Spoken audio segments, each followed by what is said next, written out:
Moi, ce que je vous reproche, monsieur le ministre, au-delà des propositions que j'ai pu esquisser tout à l'heure, on n'aura pas l'occasion d'en reparler, mais c'est d'avoir été, pendant maintenant près de 2 ans, d'avoir conduit une politique extrêmement brutale, une politique en matière de santé qui a été inhumaine et indigne.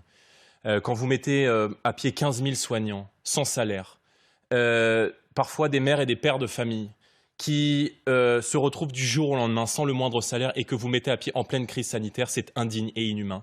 Fermer des lits en pleine crise sanitaire, c'est indigne et inhumain. Tout ce que vous avez fait contre les soignants durant cette crise sanitaire a été extrêmement mal vécu par le personnel soignant.